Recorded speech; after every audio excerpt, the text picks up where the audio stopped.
Hi everyone, this is week 10 of my 100 Days of Making Comics challenge, and unfortunately it will be the last week as my streak is now in fact broken. It broke yesterday on day 69, which is a little bit funny, but what happened yesterday was my PC updated, and with the new Windows security update, or whatever it is, it caused a problem with my graphics card, or the graphics driver, I'm not quite sure which, but now I'm getting very similar errors to a problem I had back in 2018 when I tried messing with 360 video, and I think I did something to it that time, but this time it has been the update. And that time it took a factory reset of the computer and some extra fiddling on top of that to sort it, so that's probably what I'm going to be doing to get everything sorted again.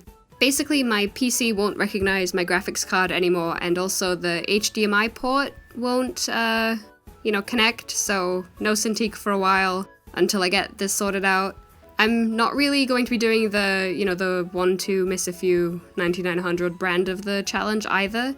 I know some people don't try and do the days consecutively, but that was kind of what I wanted to do for the challenge, so for me, this is where the challenge is going to end.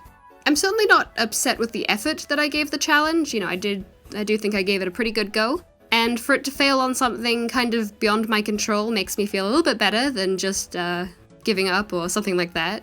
I did intend to have a video on art block for this week, but considering this is the last week of the challenge, I think I probably should make it something a little bit more reflective, and then maybe I'll save the art block topic for another video, since I would still like to do casual videos on here every now and again. And, thinking about the 100 Days of Making Comics challenge, I do kind of wonder if these challenges are meant for me, or if I'm just doing them for the ego boost and being able to say that I could do it and that I completed it.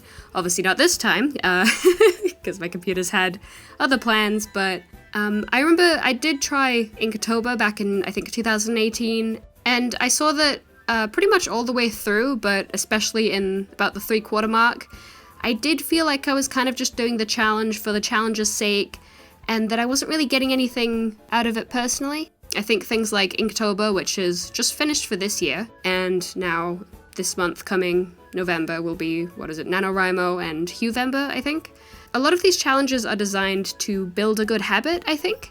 And I do think that they're really good for building a good habit, and of course getting you to draw every day, or to, in the case of NaNoWriMo, consecutively write, and also maybe loosen up a little bit.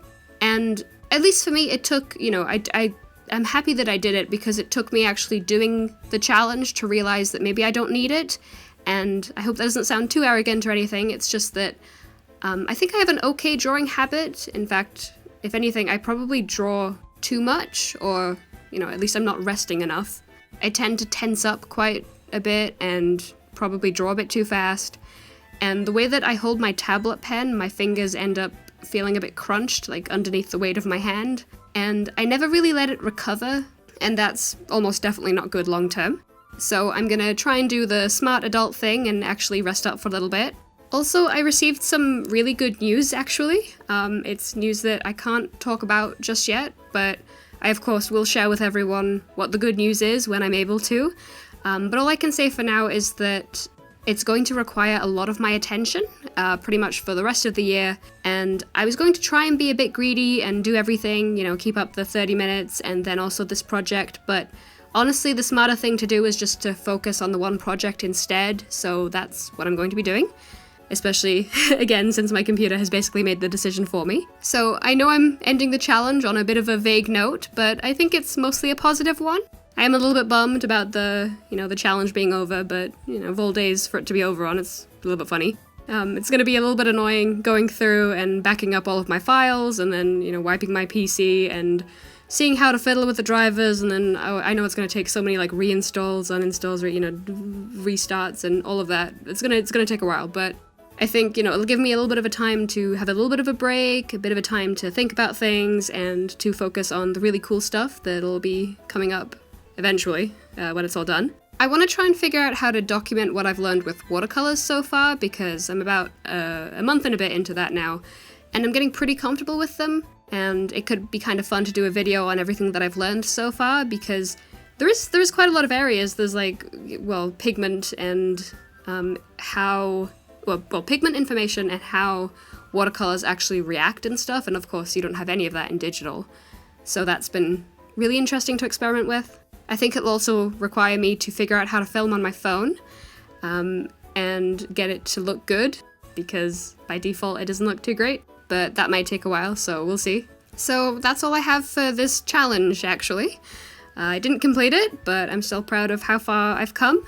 Print sitting will still continue, as I do have a bit of a backlog ready, and I think not having to record might actually speed things up a little bit more once my PC's working again properly. Thank you very much for coming along with me on this video series, even though I didn't make it entirely to the end. You can check out Print Sitting over on Webtoon, and I'll be around on Instagram and Twitter mostly, links in the description below. Thank you very much for watching, and until my next video, take care, and I'll see you then!